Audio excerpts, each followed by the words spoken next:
Mandeep Lamba. I am part of the HPS Anarock business. And today I am delighted to be talking to Mr. Puneet Chhatwal, the Managing Director and CEO of Indian Hotels Company Limited, more popularly known as the Taj Group of Hotels, in our Anarock Knowledge Exchange series today. Today we're going to be talking about the business of hotels. When the team reached out to me saying that we'd like to do a session on hotels, and I asked them, all right, who would you like me to be speaking to? And only one name came up. There wasn't a second name. And that name, of course, was Mr. Puneet Chhatwal. And who could be a better person to speak to as the CEO of India's largest and most iconic hotel company, operating globally in 5 out of the 7 continents that there are. So Puneet, a very warm welcome to today's episode. I'm delighted to have you here. We haven't met physically, I think, for over 8 or 9 months. But nevertheless, this is one way of seeing each other, which seems to be the new real. Before we get into the more specifics of what we're going to talk about today, I know, Puneet, that you've just returned from Europe. Tell us a little about your travel and how you felt having gone and returned from Europe. Yeah, thank you, Mandeep. Thank you for having me. I came back a week ago from Europe, and I basically went to 2 countries only, Germany and the UK, and within the UK only limited to London. Germany, I did go to several cities, and only thing I can tell you is the life on the streets is very normal. People move around without a mask. Actually, once I forgot to take off my mask and 3 people started shouting at me as to why I was wearing one. There is, of course, a lot of discipline in enclosed spaces. So in a grocery market or shop, or in any kind of, high street shopping areas, people do maintain the 1.5 meter distance. And people are wearing masks. You have to not ask someone to do so. So the interesting part for me was London. The Eat Out to Help Out, I don't know, most of us hoteliers have read about it, is such a big success that Monday to Wednesday, lunch or dinner, you could not book a table in a restaurant that easily. You had to try several to get a booking at the time that you wanted. So I think it was nice, and it was nice to see at least 50%, 60% of pre-COVID level activity in Germany, and maybe almost 40% activity even in the streets of London. Very, very interesting, Puneet. I long for those days to come back here as well, when we can be reprimanded for wearing a mask rather than not wearing one. But I think it's going to take us a little while to get there. Let's try and talk a little bit about what's happening to our industry currently, although I know that you've spoken enough on many, many forums. I know that you also represent the hotel sector at the HAI, the Hotel Association of India, which you head. And you have been on various forums and speaking to various government bodies and private bodies, and all of us in general on the status of the impact of the COVID. But just generally, very quickly, without getting into too many specifics, let's talk about what's happening to the industry right now. What's the performance that you see, both at an industry level and at your own IHCL level? Well, I think before we get there, I think we have to see where is the world in the hospitality or hotel recovery phase, and the picture is a bit diverse. China is coming back to almost pre-COVID levels on the occupancy front. It's only 10 percentage points behind. US, the recovery is completely stalled. Even our hotels have been shut, both New York and San Francisco. We hope to open latest by 1st of October. London is not having the international travel. like it used to have. So UK is challenging. Domestic in Germany is very strong. So all the coast areas were full. So was Scotland, completely full. When we come to Middle East, it went very quickly up to 40%, 50%, but is stuck at that level. And when we come to India, I think we're beginning to hit 40% occupancy. And that's not a surprise because 22nd of March was the Janta curfew, 24th was the lockdown, and then from that time till I would say almost end of May was a complete washout, except if you were hosting medical staff. And then slowly some states started opening up. And again, there is a diverse picture between the lower end of the spectrum and the upper upscale and deluxe. So the higher you go, the recovery is slower, maybe more like a 20, 25, 30% occupancy levels with a lot of pressure on rates. But if we look at the level of, let's say, Ginger brand that we have, we've already hit over a month ago 40% and are hoping to close in September at 50% occupancy level. I personally see going forward as of October for the industry to get close to 45 to 50% occupancy. The recovery, it does not matter, international or national, would be led by domestic leisure, followed by short haul leisure. That's your, typically those drivecations. Then hopefully domestic business will start coming back. If domestic business starts coming back, and as borders will reopen, you'll start having some green shoots in international business and travel, followed by group travel, which will be the last one to come.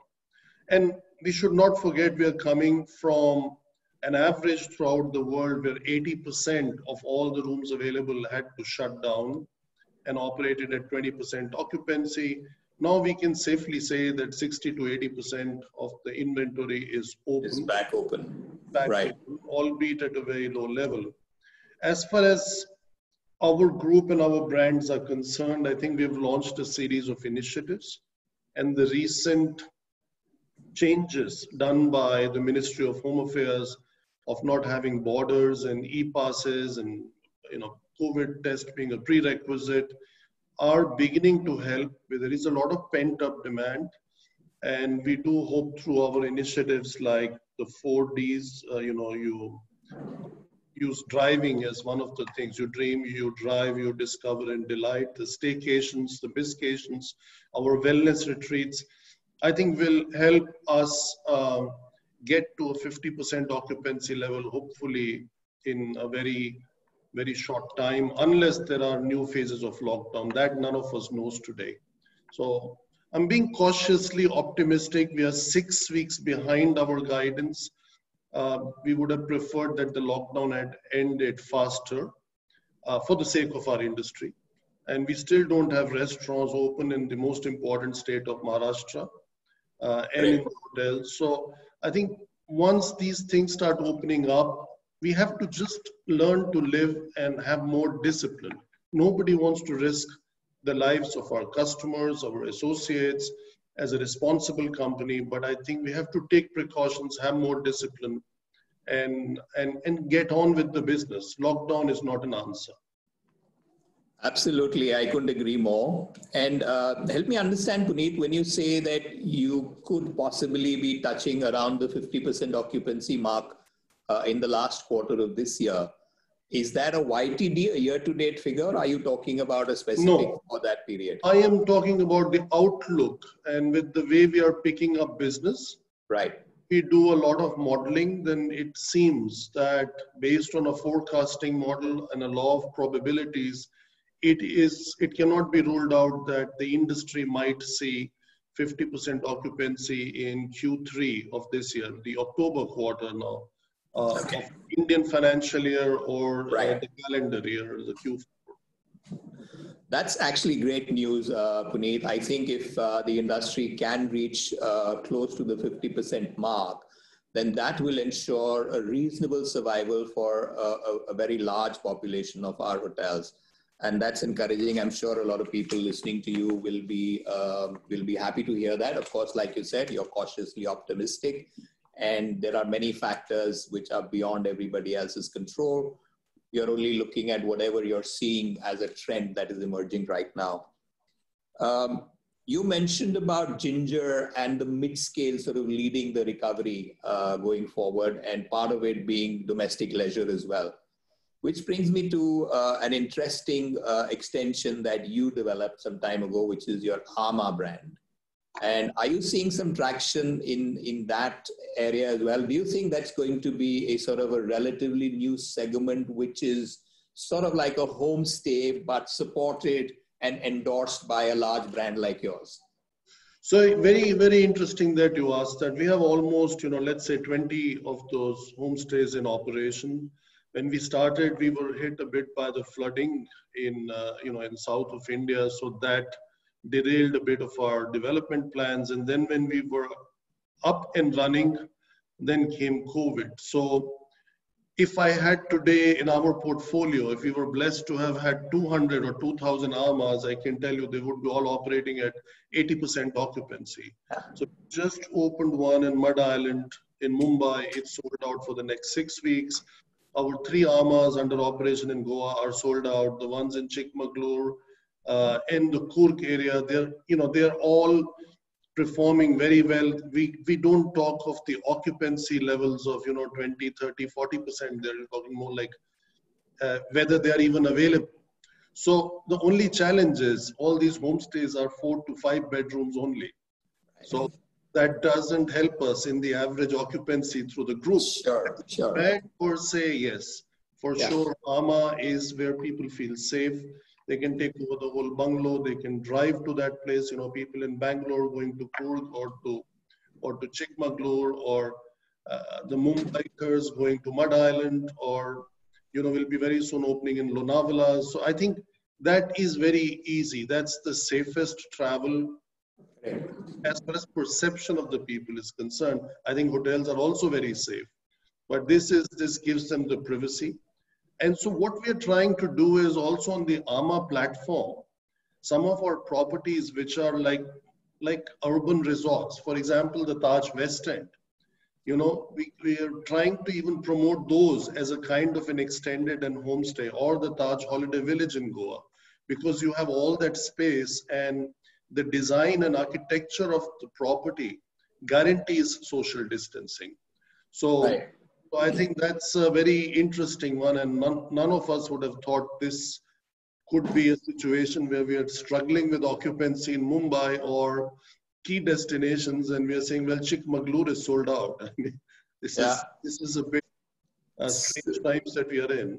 So I think one team that is going to be delighted in your setup is the amã team, because I think they're going to find a very, very rapid growth going forward. So I personally think that segment is really going to grow, just like you were saying, that you're experiencing not only rapid growth, you could have many more hotels, but also very high occupancies.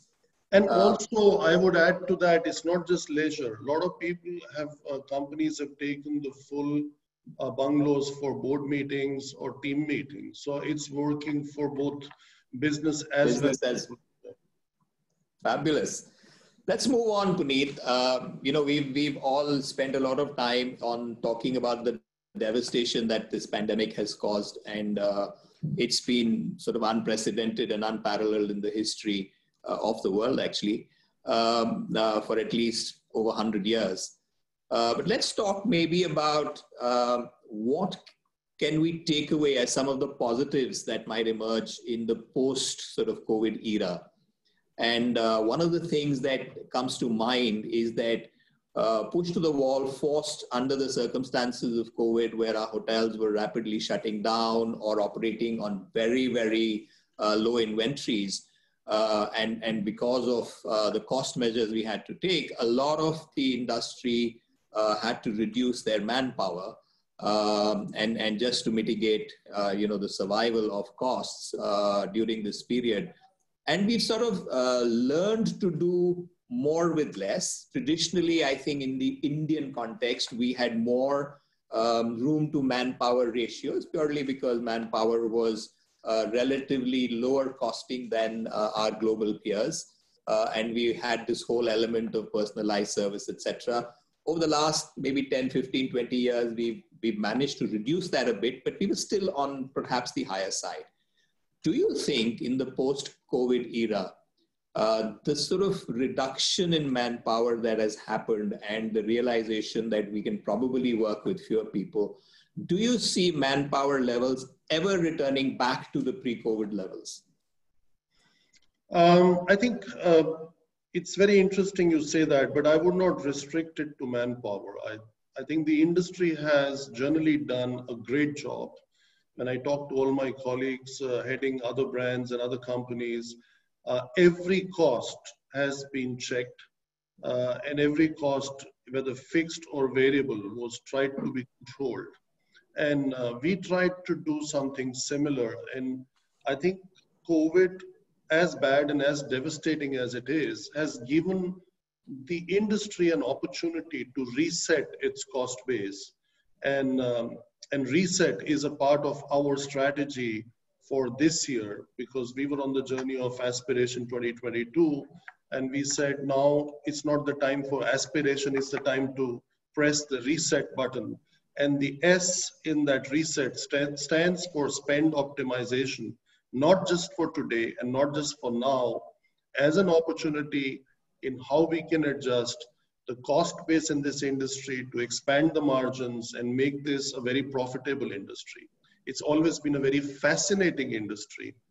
It's always been a very nice industry. It's always been a very fun industry. And now we have an opportunity to focus also on margins and doing, as you said, I will quote and unquote you, doing more with less. And less doesn't mean you give less service.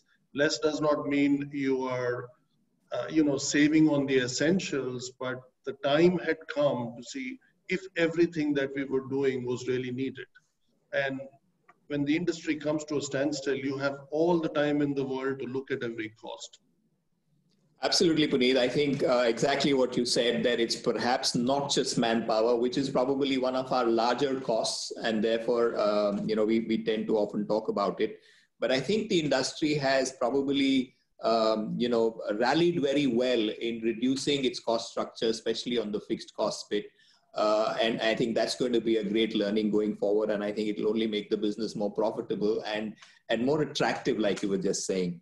The other thing is, which I'd like to talk to you about, is you will recall we met perhaps exactly a year ago in Bangalore when we were doing our conference, the Hope conference at Bangalore. And you and I were having an absolutely similar chat. Of course, the circumstances were far more wonderful than they are today. And we were able to sit next to each other in that lovely hotel. I want to talk a little about ancillary revenue. I think that the industry has not really been very focused on that sort of revenue generating possibility over the years, and more focused on the traditional revenue sources. While the airlines have done such a wonderful job, in 2018, $100 billion of revenue came from the non-core businesses of airlines, in which took care of almost 50% of their fixed costs.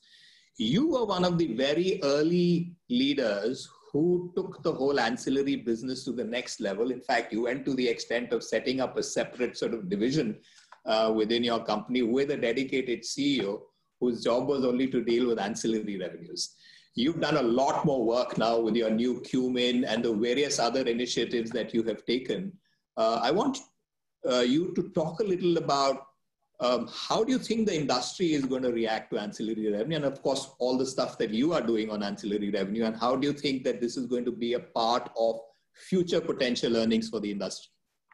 I think someone has to lead the charge, and we were blessed as the oldest hotel company of India, with over 116 years. We were blessed to have many brands which should have become businesses in themselves, like, having almost 70 spas in different hotels under the Jiva brand, having the best, club, the Chambers, which we have had, having one of the best spaces for the salons. So we launched this New and Now as a brand. And we created this umbrella called Expressions, and we made someone run the Expressions brand. And I think we should all try to monetize on the opportunities that we have. As I said, it should not always be only iconic and only nice. We also must make money. So we attract the best talent in the industry. We attract the best investors so that they build with us more. So in the normal, I would call it, this is a very normal transition. So when you come from a growing economy, where we had a lot of brands supporting the mainstream brand or the backbone of the company and what we are popularly called as the Taj. So the Chambers was supporting the Taj, right? The Jiva brand was also supporting the Taj. But the time has come, Taj does not need all that support. Everybody knows the Taj. So I think there is an opportunity to make these as separate business units so that these units are as profitable as the mainstream brand Taj. So otherwise it becomes very difficult. You keep playing with the P&L of the outlets, or you keep playing with the P&L of the hotel. That this kind of focus ensures that each and every brand is agile. It ensures that each and every brand is strategic, and it also ensures that each and every brand is profitable. And that helps you to judge which of these brands you should be growing. So we have 350 restaurant brands. We have since 42 years House of Ming at Taj Mansingh or the Golden Dragon in Taj Mahal Palace. Now, what stopped us all these years to have a second or a third House of Ming? We are going to relaunch the Machan in Delhi. What has stopped us for 40 years to have another Machan elsewhere? So we actually launched the second Machan in Jumeirah Lake Towers in Dubai, so that even all-day dining has some kind of discipline, has certain focus, and that helps the brands also to evolve over time, so that they can adapt to different situations. And Qmin is a very good example.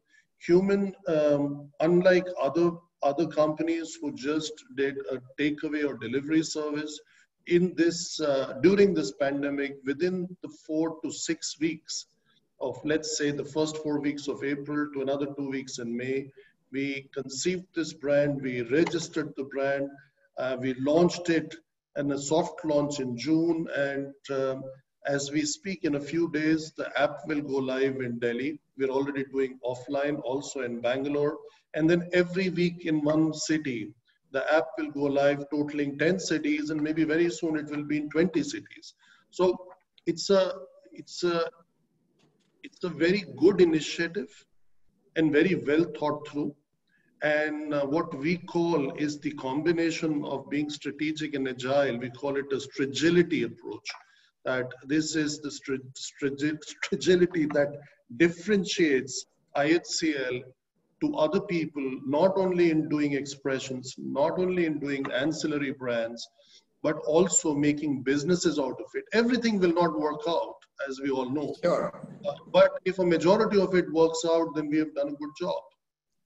And we'll only know if we try, Puneet. I think that's really where the industry was struggling a little bit. Tell me a little on ancillary revenue. Do you see this going beyond food and beverage into laundry services, housekeeping services, urban warehousing, maybe even facility managing some really, nice boutique offices for companies who want that kind of upmarket, high quality service? Do you think that some of this might emerge? I think it is already emerging. Only question is for which service it is relevant for which brand and which company. So we have definitely launched a vertical called Hospitality at Home. And we are merchandising, which we never did before, through the directly. We are selling our bed sheets and pillows and, bathrobes, etc. So, and I think this is not an initiative just during this pandemic, it's there to stay. Similarly, as I said, this home delivery business, this was always there. I mean, a lot of us used to order food at home for a variety of reasons. Because of, let's say, even religious festivals, we are not going to cook non-veg at home. So it used to come out from somewhere else, right? Or if you were visiting, like I was coming from abroad and having friends over, then all that cooking was not happening at homes. Only difference is when our restaurants were so full and we used to have a few hours of waiting, we didn't have time to develop this business. So now we saw this opportunity, and I think as we grow this business, the question is the business must be relevant. And any business that does not contribute positively to your EBITDA and also to the revenue is not then sustainable. So if the portion of that business is only less than, let's say, 10% of total revenue or less than 20% of your EBITDA in 3 to 5 years from now, then it is a call that any company has to make.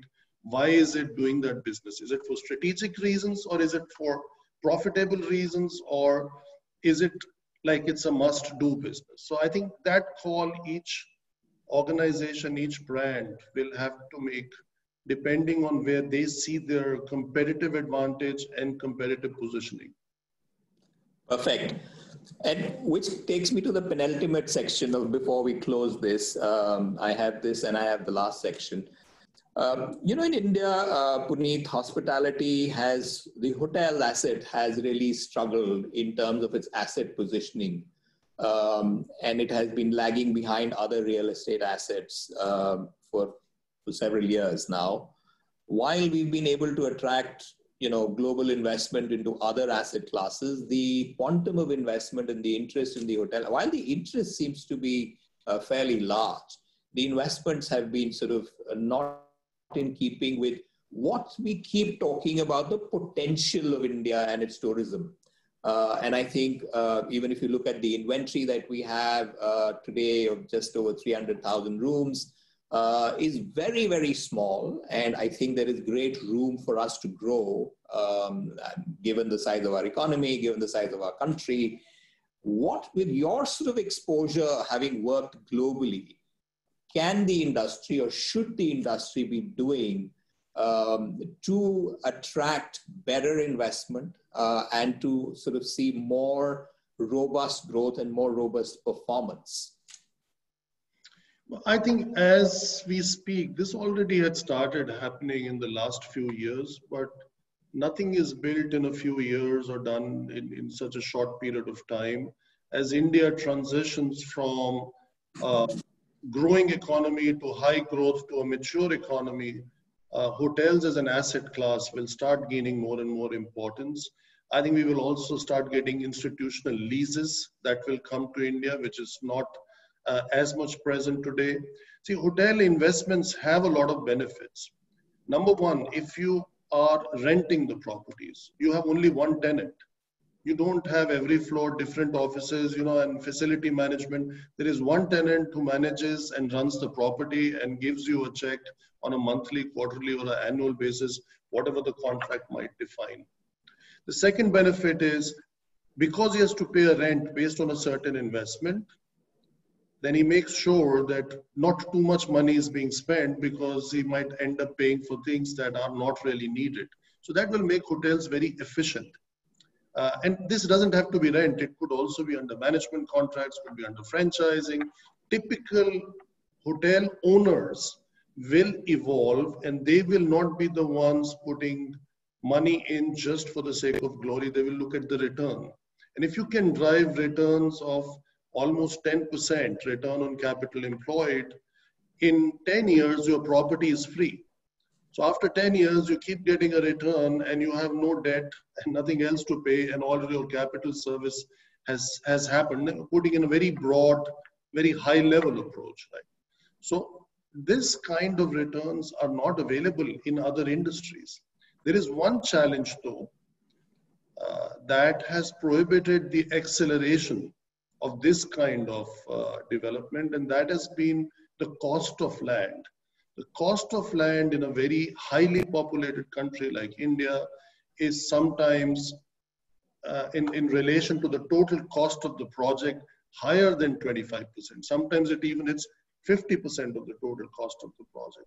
I think that adjustment, as and when it happens, will actually help to accelerate hotels as an asset class, or I would even call it as a preferred asset class over other commercial properties. Wonderful insights there, Puneet, and I think that's really what we need to do. I think we've spoken for many, many years about the potential of the the industry. Of course, we have come leaps and bounds. We were a 10,000 crore sort of organized sector industry in 2000. We are now 70,000 crores in 2019, and just organized sectors. So obviously, we've grown, but the potential doesn't seem to be fully coming out, or it's sort of under realized, and that's where I think we will go in the next level of hoteliering, or this asset or this business will take us in the next few years. Besides HVS being an international brand, HVS has to help attract international capital also. Absolutely. And that international capital will make sure that the returns are in line and have even taken care of any possible devaluation of local currency. Absolutely, couldn't agree more. And we are very focused on trying to bring international capital into India. And I think some of the COVID opportunities will also allow us to do that going forward. But before we close, Puneet, let's just step aside from Puneet Chhatwal, the Managing Director and CEO of IHCL, to Puneet Chhatwal, the person. Let's get to know you a little better. For all of you who are listening, Puneet Chhatwal is a Delhi lad. Grew up in Delhi, went to the DPS at Mathura Road for his schooling, went to the Institute of Hotel Management, Pusa in New Delhi, where Puneet and I first met, and he graduated in 1984, started his career with the ITDC, and interestingly, very few people will know this, that today his company owns, 9% of equity in ITDC? 7% of, so they're actually, he's a shareholder, or his company is a shareholder in the company that he started his career with. And of course, then he moved in 1991 or 92 to Germany. 89 to Europe and 92 Jan to Germany. And you came back 25 years later. 20. After having, I came back to India.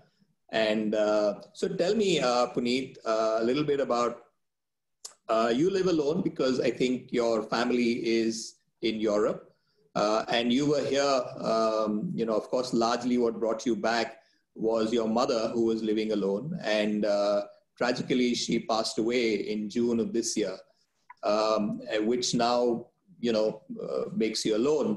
So tell us a little about, what does Puneet Chhatwal do to de-stress himself in these very, very stressed times of COVID? Talk to old friends like yourself. When we were in college, we used to aspire to get your Rajput GTS, the red color bike. Now we admire you for all other wonderful tastes in life. Of course, I have a large network of friends. It's a very big job to handle. It's a very difficult crisis. There's no time really to think.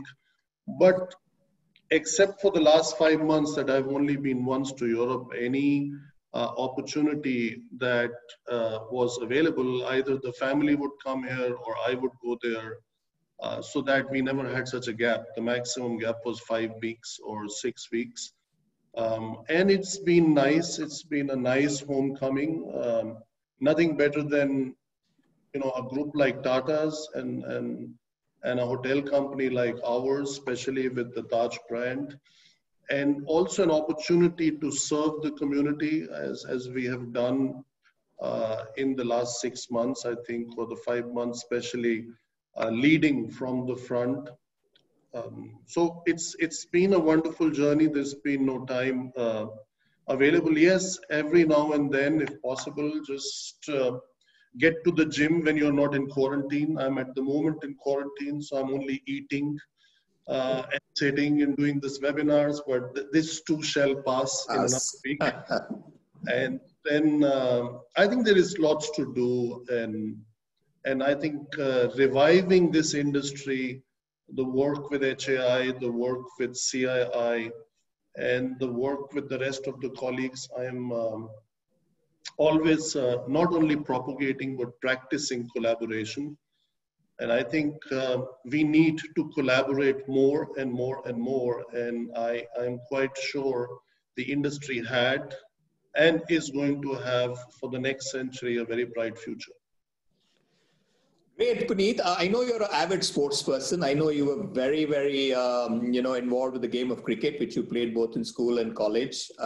And have you had the opportunity of picking up the bat or the ball of late? Yes, I did actually. After 28 years, I played for our company against other companies. And I have to say, one does not want to accept that my reflexes might have slowed down. So I actually wore a helmet, which I'd never worn.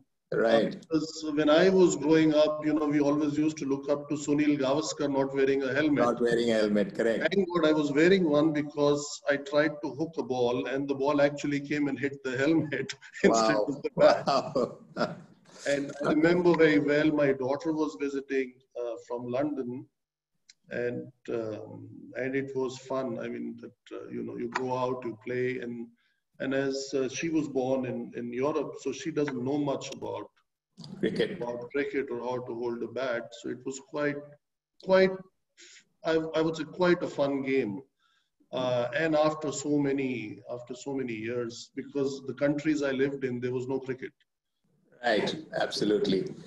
So before I let you go, finally, Puneet, you've had an extraordinary life. But, while I was doing my research, I found something which is, 2 episodes which are too many for lesser mortals, is that you've had 2 kidnapping experiences in your personal life. Now, that really came out to be a very interesting sort of fact that I found out. Tell us a little about these kidnapping incidents. It's long time ago, it's 34 years ago. I was at the Patliputra Ashok in Patna. I worked there for 10 months. And, I had a Royal Enfield. I told you we aspired to get your bike and ended up from one of your class fellows only. I bought it from him and passed it to another batchmate of mine. And I overtook a car. That was all. So things like we had some coal mine people coming from Dhanbad, which were not easy to handle. We had some others who used to come and take over a few rooms and keys, from the front office directly. So there were, those were different days. We're talking about 1985, 1986. It's long time ago.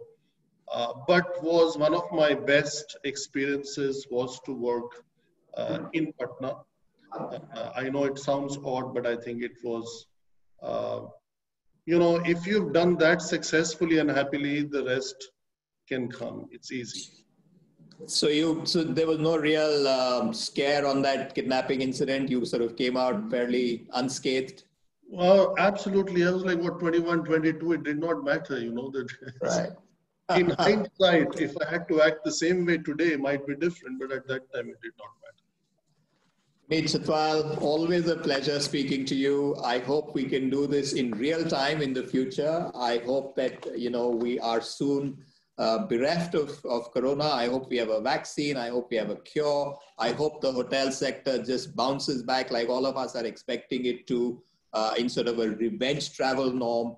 And I wish the very best to you. You've had some excellent years at the Taj, doing things which have never been done before.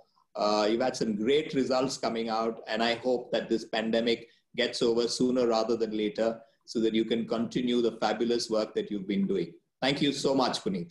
Thank you, Mandeep. Thank you for having me. Thank you so much.